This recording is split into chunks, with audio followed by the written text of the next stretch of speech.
L'édition 2024 du tournoi international de Guerlédan a été une réussite. Après une ouverture magistrale sur la plaine à Pontivy, les 3 jours de compétition ont rassemblé plus de 200 équipes venant du monde entier. En plus de l'aspect sportif, ce tournoi est l'occasion pour les jeunes de passer un moment convivial, de faire des rencontres et de tisser des amitiés. On avait pour objectif la 8e de finale, on l'a fait. Et très content de l'équipe et tout. Ouais, c'était cool, le gîte et tout. Il y avait une autre équipe au gîte, c'était drôle, c'était trop bien. Autour de vous, si vous ne L'ambiance elle est nickel, tellement bien.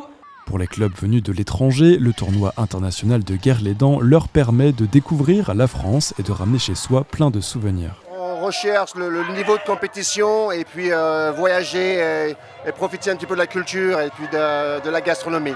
Donc nos U12 filles ont bien joué cette année et se sont qualifiées pour la phase finale. C'est seulement la 2e fois qu'on a réussi. La première fois c'était en 2016 quand il n'y avait que 32 équipes. Donc très belle performance de nos filles.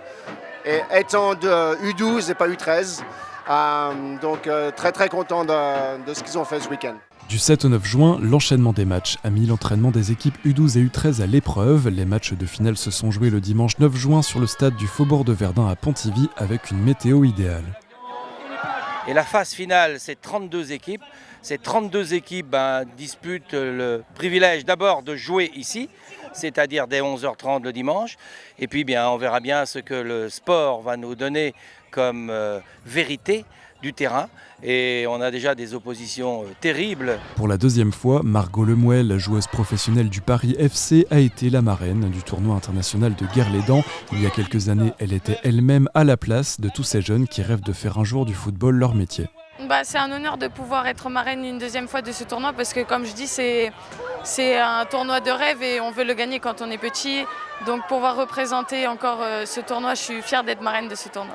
Le TIG c'était pour moi comme je dis le tournoi de rêve et comme je dis aussi c'est le tournoi où tout le monde, quand on est ici, il y a toutes les grandes équipes, il y a beaucoup d'équipes étrangères et donc on a tous envie de gagner ce tournoi, donc c'est le plus grand tournoi que j'ai joué quand j'étais petite. Moi, je veux passer un message, c'est surtout de prendre plaisir et aussi de beaucoup travailler parce que c'est par le travail qu'on réussit, mais aussi prendre du plaisir.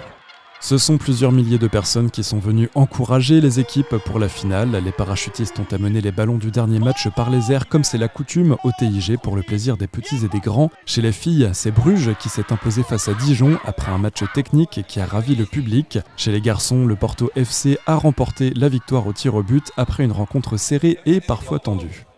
Cette année encore, le tournoi international de Guerlédan a offert un grand moment de football et a permis aux jeunes de nombreux clubs de vivre leur rêve de sportif.